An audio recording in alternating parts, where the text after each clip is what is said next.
Hadirin sekalian, agar nyambung maka saya akan ulas sedikit sekilas apa yang sudah kita bahas pada minggu kemarin, bahwa telah rampung usai sudah aktivitas dakwah Rasulullah dan penyampaian risalah ilahiyah dan juga pembentukan masyarakat atas dasar ketetapan peribadatan hanya semata-mata untuk Allah Subhanahu wa ta'ala, wa nafiha an ghairiha, dan meniadakan peribadatan kepada selain Allah. Ini mengisyaratkan kepada kita bahwa manusia pada saat itu memiliki banyak multi keyakinan terhadap Tuhan yang mereka cari,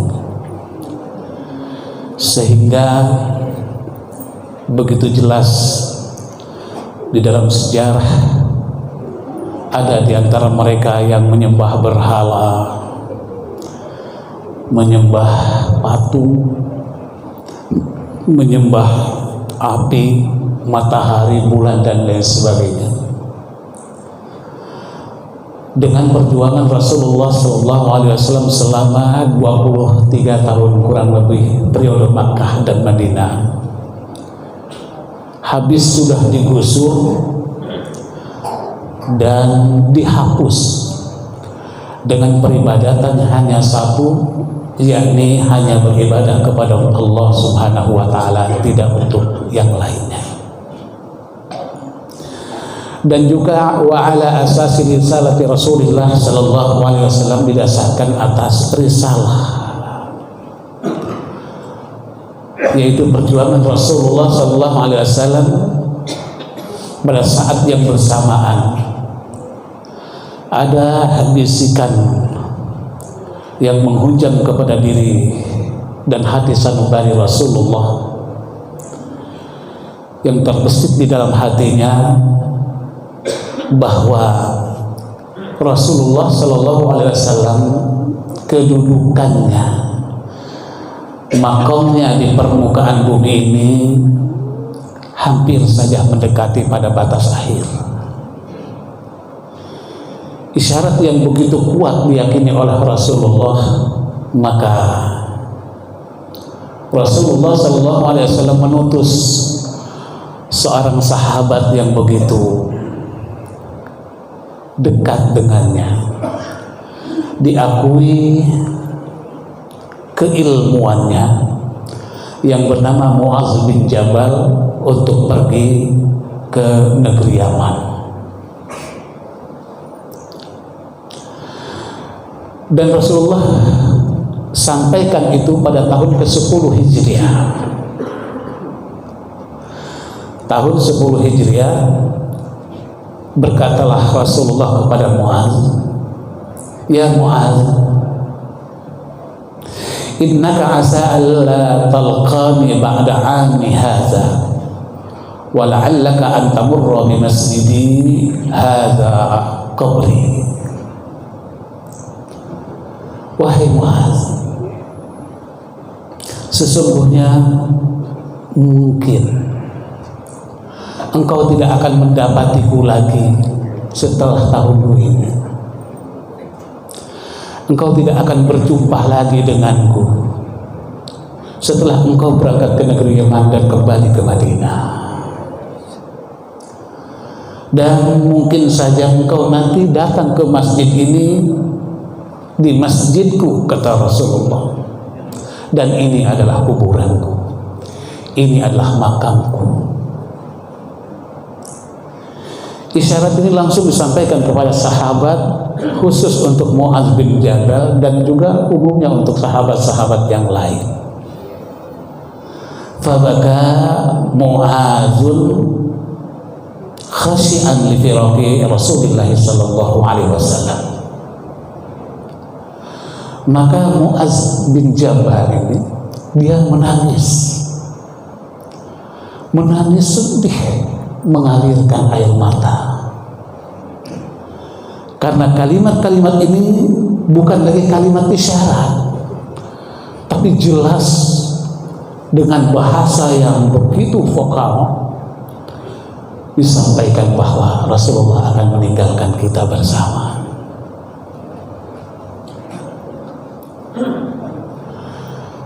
Wa sya'allahu ayyara rasulahu simara da'watihi, dan Allah berkehendak untuk memperlihatkan buah atau hasil dakwah Rasulullah selama 23 tahun itu.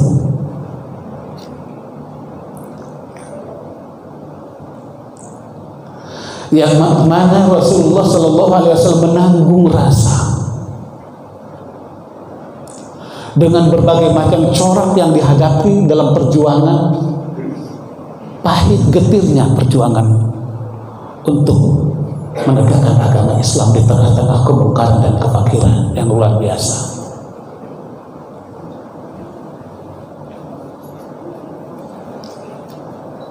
Maka berkumpullah, ya. Ini disampaikan oleh Rasulullah di tengah-tengah kelelahan dan keletihan dalam perjuangan.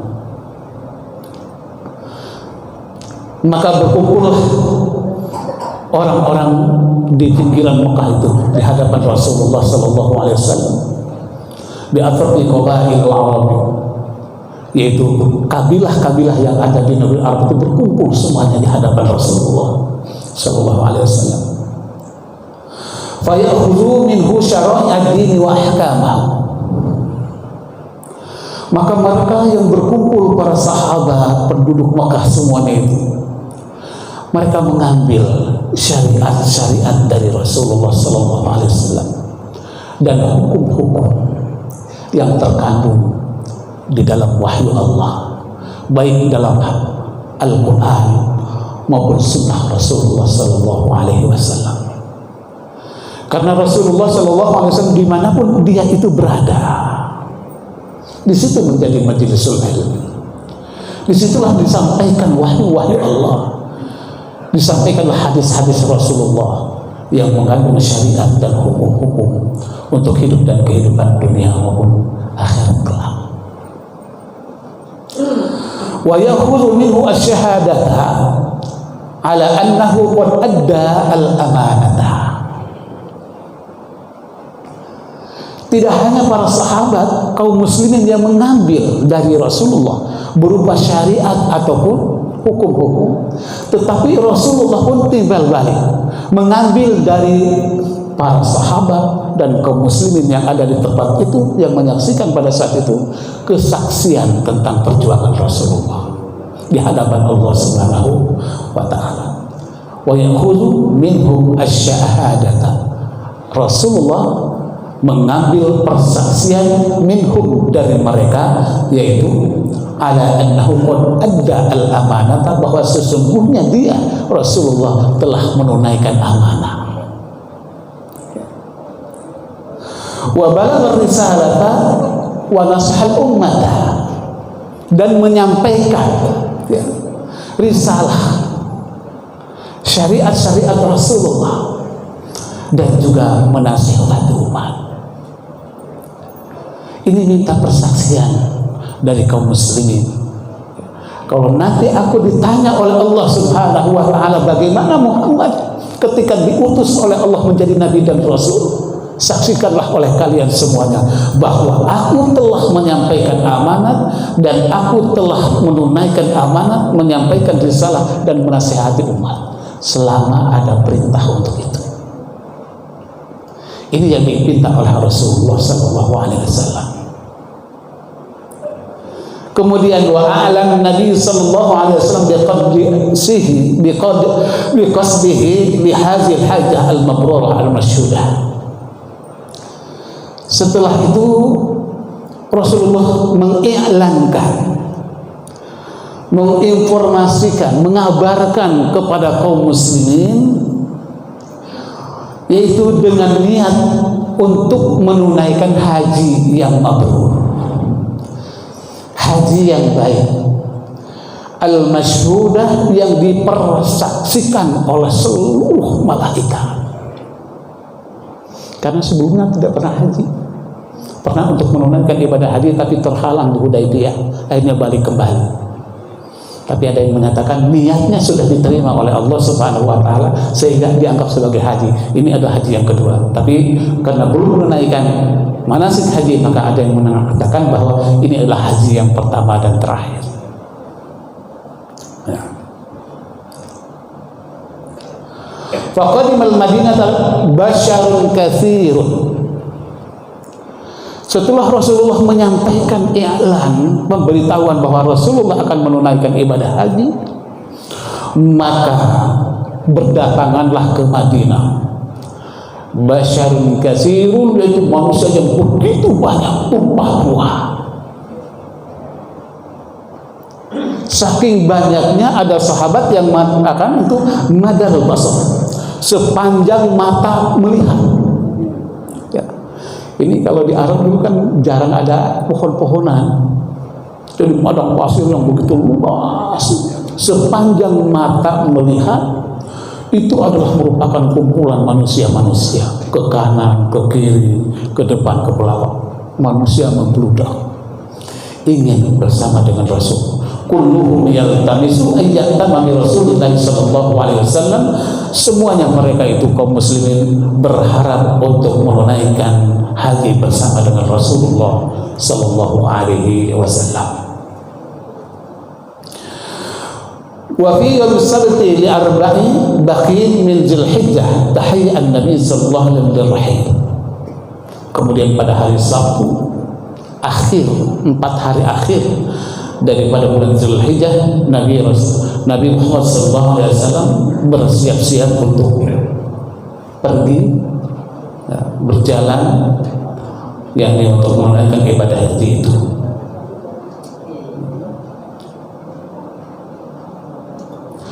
Kemudian dia pergi dan menggunakan wangi-wangian berupa misk, wala bisa izarahu wa ridaahu wa qalada badanahu.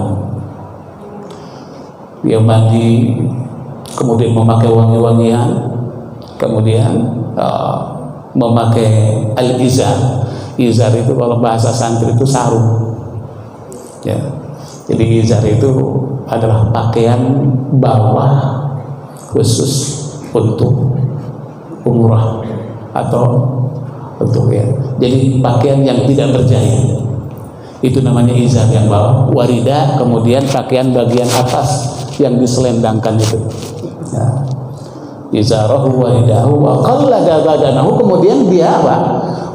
Membawa hewan-hewan, dan hewan-hewan itu dikasih tanda oleh Rasul. Wa qallada badanahu, dikasih tanda oleh Rasulullah sallallahu alaihi wasallam bahwa hewan-hewan ini digunakan untuk apa? Untuk al-haji, itu untuk berkorban nanti. Wa antara ba'da zuhri, kemudian berangkat dari Madinah setelah menunaikan salat zuhur. Wa antara ba'da zuhri, ya. Hatta balagha Dzulhulaifah qabla an yusalli al-'asr. Ya, sampai ke Dzulhulaifah. Dzulhulaifah itu adalah nama tempat di mana mulai Rasulullah miqat, yang dikenal dengan miqat makani, untuk orang-orang penduduk dari atau berangkat dari Madinah. Itu nama perkampungan namanya Dzulhulaifah. Dan sampai sekarang terus untuk dijadikan sebagai miqat makani.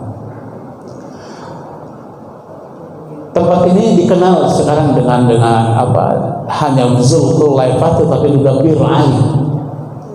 Bir itu bikrun asalnya. Abar itu sumur-sumur. Bikrun itu sumur. Karena dulu Sayyidina Ali bin Abi Thalib itu menggali sumur yang begitu banyak di situ. Maka dikenal dengan Bir Ali. Datang ke tempat itu sebelum datangnya waktu melaksanakan sholat asar, hampir fasallaha raka'atain. Maka Rasulullah melaksanakan sholat 2 rakaat. Kalau kita lihat dari segi jarak antara Masjid Nabawi di mana Rasulullah tempatnya itu ada di situ, itu jaraknya hanya 11 km.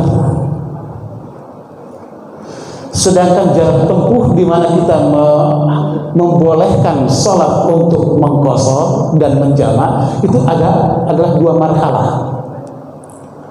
Jarak tempuh ini belum sampai ke 2 marhalah. Tapi Rasulullah SAW dari Madinah ke Zulhulaifah itu melaksanakan sholat asar 2 rakaat, berarti mengqashar. Kalau sudah mengqashar boleh, berarti menjamak pun boleh. Ya. Apa hukum yang dapat kita ambil dari sini?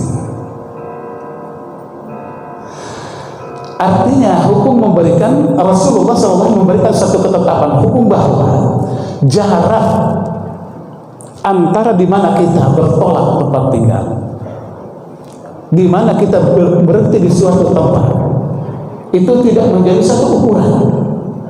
Tapi yang menjadi satu ukuran di sini adalah jarak yang dituju. Mana yang dituju? Yang dituju itu adalah Makkah Al-Mukarramah. Dengan jarak yang dituju ini, akhirnya Rasulullah melaksanakan salat sunnah, salat asar 2 rakaat, mengqashar salat. Inilah hukum yang dapat kita ambil. Jadi meskipun belum sampai 2 marhalah, ya, tapi boleh mengqashar salat asal tujuannya itu melebihi jarak yang sudah ditentukan. Wa ba'a hunaka hatta asbah. Akhirnya Rasulullah dia bermalam di situ. Datang waktu salat asar, kemudian sampai subuh. Berarti dia lewati ada maghrib, isya dan salat subuh. Hatta asbah. Falamma asbaha qala li ashabi. Begitu datang pagi hari, usai menunaikan salat subuh, Rasulullah SAW bersabda kepada para sahabatnya, "Atanil laila atin min Rabbi." Semalam aku tidur, datang utusan dari Allah Subhanahu wa Ta'ala dan malaikat Jibril. Di malam ini, faqala, maka dia berkata, "Shalli fi hadzal wadi mubarak." Salatlah ya Muhammad di lembah yang penuh berkah ini. Jadi menunaikan salat tidak hanya saja salat untuk menunaikan salat 5 waktu, tetapi juga salat untuk melaksanakan salat sunnah ihram. Setelah salat sunnah ihram, kemudian berniat dan bertolak menuju tempat tujuan. Wa qul umratan bil haji. Dan ucapkanlah dan niatkanlah untuk melaksanakan umrah di dalam haji. Di sini berarti setelah melaksanakan salat sunnah di lembah mubarak yang mulia ini, kemudian niat untuk melaksanakan umrah haji. Setelah menunaikan salat dan niat ini, maka berlakulah seluruh peraturan-peraturan yang ada. Tidak boleh berkata kotor, tidak boleh bertengkar, tidak boleh membunuh hewan dan lain sebagainya. Wa qabla an yusalli az-zuhra irtasala lil ihram thumma taqayyadathu Aisyatu bi yadiha bi zari'ati wa tibis. Dan sebelum melaksanakan salat zuhur, Rasulullah mandinya untuk menunaikan ihram. jadi menteri dulu. Kemudian Siti Aisyah, ini para istri-istrinya diajak, istri-istrinya diajak oleh Rasulullah SAW untuk menunaikan haji. Siti Aisyah memberikan wangi-wangian kepada Rasulullah dengan tangannya sendiri, biyadiha, itu bizariratin, dengan wangi-wangian dan juga berupa minyak wangi yang sangat harum, yang mahal, yang biasa digunakan oleh Rasulullah SAW. Karena Rasulullah itu sudah menjadi satu kebiasaan, kalau Rasulullah itu bersama-sama dengan para sahabat, itu yang paling wangi adalah Rasulullah. Karena Rasulullah sunnah dengan yang wangi-wangian, dan juga disunnahkan kepada kita semuanya. Fi badanihi wa ra'sihi, yang dibalur dengan minyak wangi itu bukan hanya badannya saja, wa ra'sihi, dan juga sampai ke kepalanya. Ini rambutnya juga dikasih wangian, badannya, kepalanya, rambutnya, ya. Sampai-sampai saking banyaknya itu wangi-wangian yang dibalurkan oleh Siti Aisyah, ya, yurafi mufaraqatihi wa lihiyatihi, itu di belahan, ya, di belahan rambutnya itu terlihat bekas baluran minyak oleh Siti Aisyah, wa lihiyatihi, dan juga di jenggotnya. Rasulullah itu jenggotnya panjang, gitu ya, jenggotnya panjang, dan itu selalu dikasih wangi-wangian oleh Rasulullah. Bukan hanya pakaiannya, badannya, tetapi juga lihyahnya, yaitu wangiannya. Dan Rasulullah membiarkan itu, walam yaghsilhu, ya.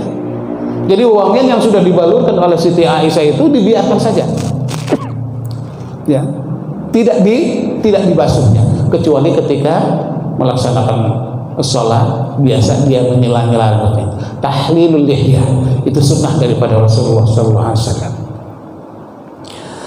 Summa labisa izarahu wa ridaahu summa shalla az-zuhra rak'atain. Kemudian setelah dia itu, dia pakai izarnya, pakaian bagian bawah, dan pakaian juga selendang bagian atas, dan juga menunaikan sholat zuhur 2 rakaat.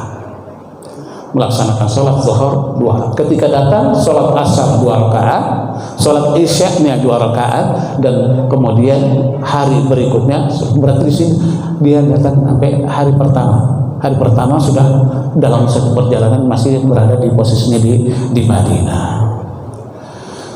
Kemudian mengucapkan talbiyah, labbaik Allahumma labbaik, ya, di musallanya. Di situ sudah ada musallanya, tapi musallanya tidak seperti sekarang ini, ya.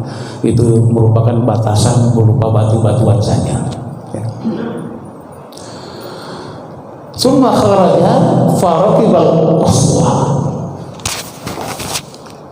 Kemudian Rasulullah berangkat dan mengendarai al-qaswa. Yang dimaksud dengan al-qaswa di sini adalah onta yang khusus untuk Rasulullah. Jadi onta yang biasa dipakai oleh Rasulullah itu namanya al-qaswa. Inilah onta yang menemani dalam perjalanan dari Madinah ke Zulhulaifah sampai ke Mekah sana. Sampai dalam perjalanan itu, ya, 8 jam kurang lebih dari Madinah, kemudian ditambah 1 hari dari Zulhulaifah, hari berikutnya berjalan, kemudian nanti akan berhenti lagi. Kira-kira secara keseluruhan itu 11 hari Rasulullah berangkat dengan kaum muslimin.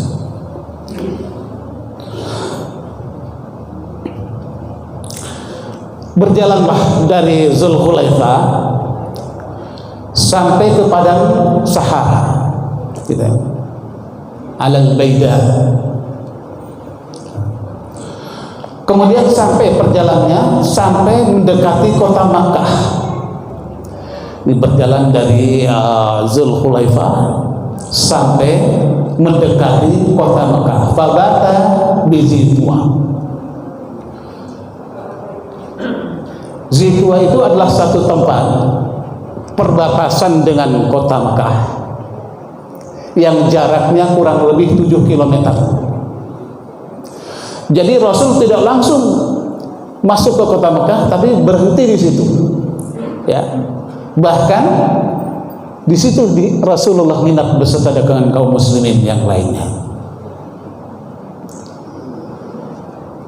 Setelah menunaikan salat fajar, itu datangnya malam, ya. Summa dakhala Makkah ba'da ayyusalliya al-fajr. Kemudian masuk ke kota Makkah setelah menunaikan salat fajar, namanya salat subuh, ya. Setelah salat subuh kemudian dia menunaikan salat wa tasala fi shabahi yaumil ahad. Kemudian mandilah Rasulullah di pagi hari Ahad, di arba'i layali min Dzulhijjah, di tahun ke-10 Hijriah. Wa qad qada fi tariqi samaniya layali, dan Rasulullah telah menunaikan satu perjalanan, ya, menunaikan satu perjalanan selama 8 hari dari Zulhulaifah sampai ke kota Makkah. Wahia al-masafatul wusta, ini adalah merupakan satu perjalanan dalam jarak tempuh yang menengah. Karena orang-orang Arab itu udah biasa, ya, mereka itu melakukan satu perjalanan bisa sehari, 2 hari, 3 hari, seminggu, seperti kita bahas pada beberapa bulan yang lalu. Kalau mengadakan satu peperangan itu sampai mendekati negeri apa? Eropa, ya. Yaman itu kan sampai sana sudah sedikit lagi Eropa, gitu. Ini sampai ke apa? Yordania itu sudah perbatasan, nanti ke sana lagi sedikit lagi sudah berhadapan dengan apa? Wilayah Turki. Ini perjalanan yang jauh biasa ditempuh oleh orang-orang Arab, sehingga perjalanan yang hanya 8 hari itu adalah merupakan suatu perjalanan yang menengah, tidak jauh dan juga tidak dekat.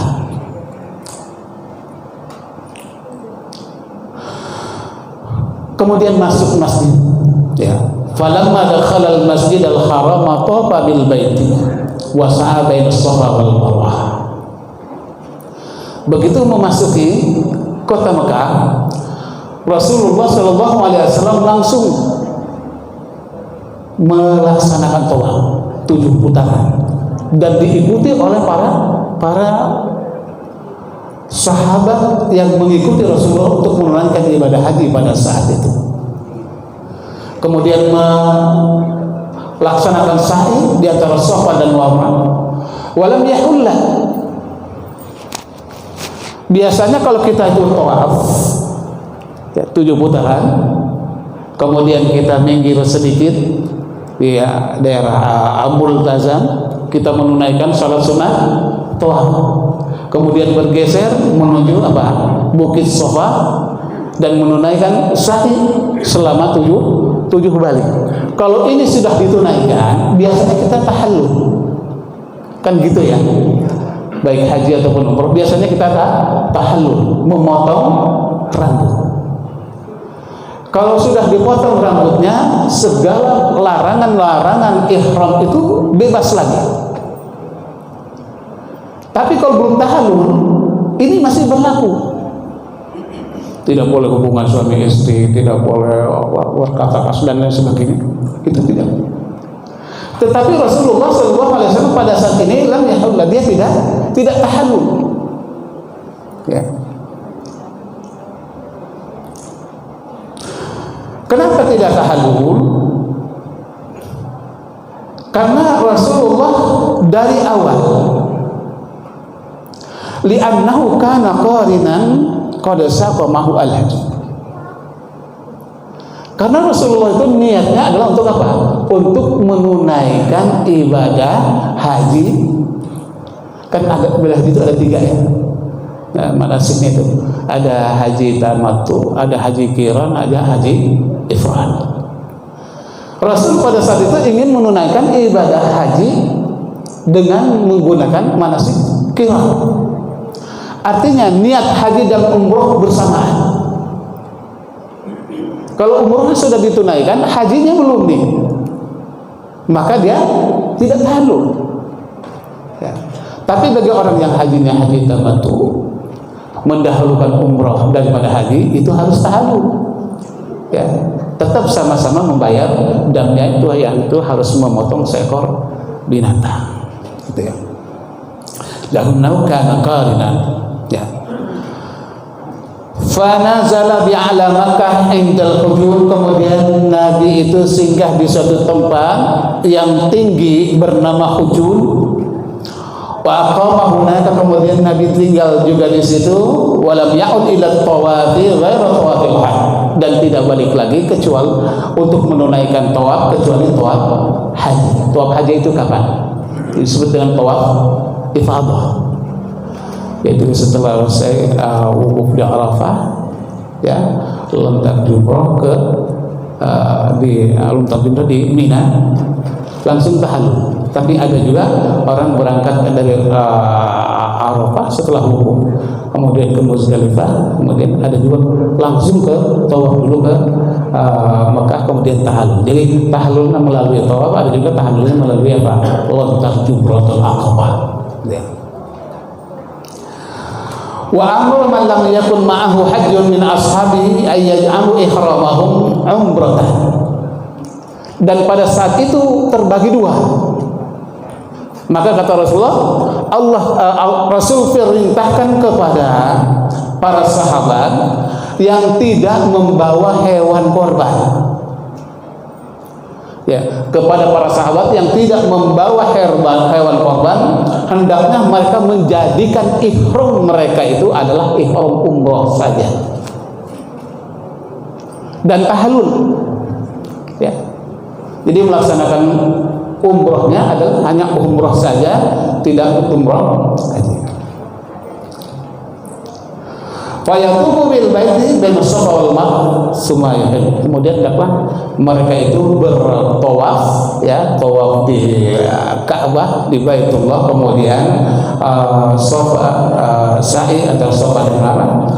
Kemudian mereka harus bertahallul halalan taman, itu tahallul secara sempurna. Ya, tahallul secara sempurna. Jadi tahallul itu boleh saja memotong cukup 3 lembar rambut dan dianggap sah, baik bagian depan, belakang, atas ataupun bawah dari rambut kepala kita. Dan halalan taman ataupun tahallul secara sempurna itu dicukur, ya, dibotak gitu ya. Halalan taman. Faradatu, sahabat banyak yang juga ragu, ya, mereka ragu. Maka faqala Rasulullah sampaikan kepada para sahabat ketika kelihatan mereka itu ragu. Kata Rasulullah, ya, seandainya aku tidak terlanjur niat seperti ini, ya, maka aku tidak akan membawa hewan, gitu ya, tidak akan membawa hewan kurban untuk bertahallul. Jadi kalau aku niatnya bukan niat haji qiran, kata Rasulullah, maka aku tidak akan membawa hewan korban. Karena aku niatnya adalah niat haji qiran, haji dan umrah dilaksanakan secara bersamaan, maka aku bawa hewan. Maka oleh karena itu, bagi para sahabat, kalian yang tidak membawa hewan korban, jadikanlah umrahnya itu adalah umrah biasa saja. Jadi setelah tawaf, sa'i, kemudian memotong rambut. Pada hari yang ke-8, wa fi yaumil tsamin min Dzulhijjah wa hiya yaumut tarwiyah, tawajjaha ila Mina. Di hari yang ke-8 Dzulhijjah yang disebut dengan yaumut tarwiyah, yaitu hari tarwiyah, tawajjaha ila Mina, kemudian Rasulullah berangkat menuju ke Mina. Ini dari Mekah, di hari 8 ini dia masih di Mekah, kemudian berangkat menuju ke Mina. Ya, dari ini ya, fasalla biha az-zuhra wal 'asr wal maghrib wal 'isya wal fajr. Kemudian Rasulullah sallallahu alaihi wasallam melaksanakan salat zuhur, asar, maghrib, isya dan salat subuh. khamsa sholatin, yaitu 5 sholat, waktu sholat. Summa makasa qalilan hatta tala'atis syamsu, kemudian dia menetap sebentar ya, sampai terbitnya matahari. Fa'ajaza hatta ata Arafah, kemudian dia langsungkan dan berangkat menuju ke Arafah. Dan di Arafah sana Rasulullah SAW telah mendapatkan kubah, qaddarbat lahu, ya, telah dibangunkan, telah dibangun atau didirikan itu di suatu tempat yang bernama Namirah. Panazala biha, kemudian dia turun di situ, ya, kemudian turun di situ. Hatta idza zalat asy-syamsu amara bil qaswa farahalat lahu, sampai tergelincirnya matahari, kemudian dia berangkat ke qaswa. Pada waktu itu waqad ijtama'a haulahu mi'atu alfin wa arba'ati wa ishrina atau arba'atun arba'una alfan minan nas. Ketika Rasulullah SAW sampai ke Arafah, itu manusia sudah berkumpul di sana sebanyak 124.000 atau 144.000. Jadi manusia sudah berkumpul di Arafah untuk melaksanakan maka pada saat itu wa alqa, ya, faqama fihim khatiban, Rasulullah berdiri menjadi khatib. Wa alqa hadhihi al-khutbah al-jami'ah, kemudian Rasulullah sampaikan khutbah, ya. Apa isi khutbahnya? Ayyuhan nas, wahai manusia. Ini disampaikan oleh Rasulullah di tengah-tengah khutbah. Isma'u qauli, dengarkanlah ucapanku. Fa inni la adri, maka sesungguhnya aku tidak tahu. La'alli la alqakum, mungkin saja aku tidak akan menemui kalian semuanya. Ba'da'ani hadza, setelah tahun ini, bihadzal mauqif, di tempat kita berwukuf. Kemudian disampaikan juga kalimat-kalimat yang lain. Inna dima'akum wa amwalakum haramun 'alaikum, sesungguhnya darahmu, hartamu terlindungi dan mulia. Artinya tidak boleh orang sembarangan mengalirkan darah, membunuh orang lain tanpa hak. Yang dahulu sebelum Islam itu datang, di mana darah sudah tidak berharga lagi, saling membunuh dan saling menyakiti. Kahurmati yaumikum hadza, seperti mulianya harimu ini. Ini adalah hari yang mulia. Fi syahrikum hadza, di bulanmu ini. Fi biladikum hadza, dan juga di negerimu ini. Allah kullu syai'in min amri jahiliyah tahta qadami maut. Ya. Ketahuilah bahwa segala sesuatu di dalam dari urusan jahiliyah itu sudah terinjak-injak hina di kakiku, dan darah jahiliyah telah tidak berlaku lagi.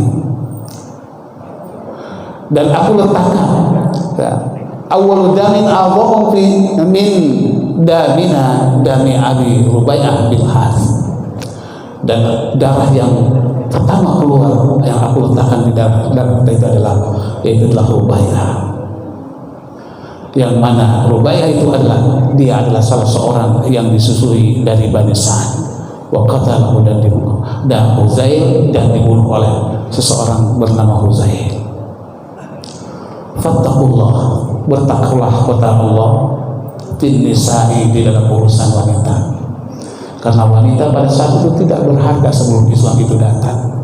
Jangankan lagi dalam usia yang sudah dewasa, masih dalam keadaan lahir bayi pun ketika kelihatan jenis kelaminnya adalah wanita langsung dikubur hidup-hidup karena mereka tidak menghargai wanita. Ya. Fa innahum akhadhumuhunna bi amanatillah, maka sesungguhnya kamu mengambil mereka para wanita itu dengan amanat Allah. Wastahlaltum bi furujahunna bi kalimatillah, dan engkau memohon kehalalan farj kemaluan mereka atas kalimat Allah, ya kalimat syahadat. Walakum alaihinna an la yutiqunna farasyakum ahadan taqruh, dan kalian tidak boleh, ya, kewajiban para wanita tidak boleh memasukkan atau mengizinkan seseorang yang tidak disukai oleh suaminya ke dalam rumahnya. Ya. Fa in fa'alna dzalika fadribuhunna darban ghairu mubarrah. Apabila para wanita, para istri memasukkan orang yang tidak disukai oleh suaminya, maka pukullah si istri itu dengan pukulan yang tidak berbahaya.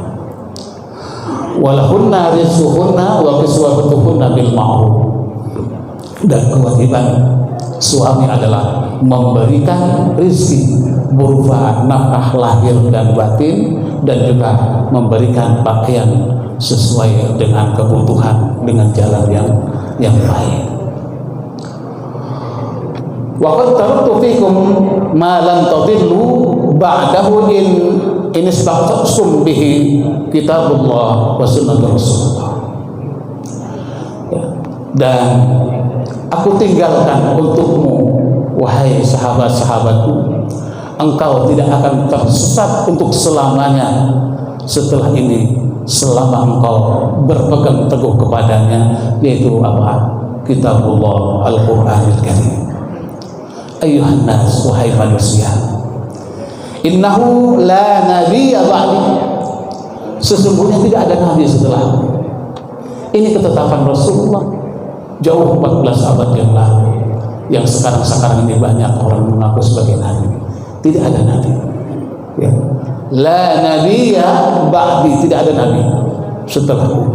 Wala ummata ba'dikum, dan tidak ada umat setelah engkau. Setelah umat Islam itu tidak ada umat-umat yang lain.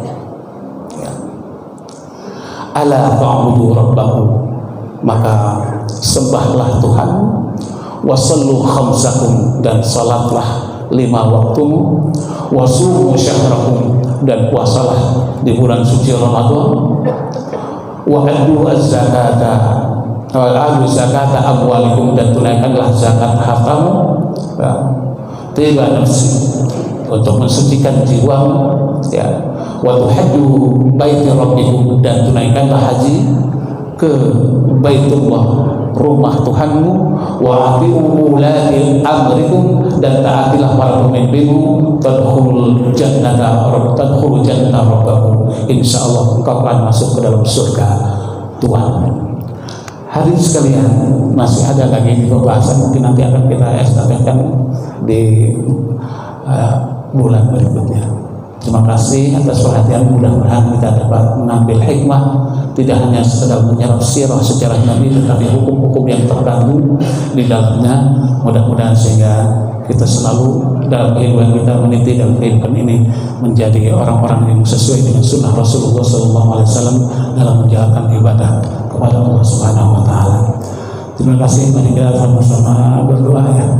Ya, mudah-mudahan Allah terus memberikan kekuatan lahir dan batin kepada kita semuanya, agar terus mengikuti sepak terjang sunnah Rasulullah, dan dengan itu semua kita mudah-mudahan menjadi orang yang husnul khatimah insyaallah. Sallallahu alaihi wasallam. Alhamdulillah ya Allah, ya Allah yang Maha. Allahumma salli ala sayyidina Muhammadin fil awwalin wal akhirin wa sallam radhiyallahu ta'ala an kulli sahabati Rasulillah ajma'in. Allahumma anfa'na bima 'allamtana wa 'allimna ma yanfa'una wa rzuqna 'ilman yanfa'una. Allahumma inna na'udzubika min ilmin la yanfa'u wa qalbin wa la yakhsha'u wa an la yaj'al. Rabbana atina fid dunya hasanah wa fil akhirati hasanah wa qina adzabannar. Subhana rabbika rabbil izzati amma yasifun wa salamun 'alal mursalin walhamdulillahi rabbil alamin. Assalamualaikum warahmatullahi taala wabarakatuh.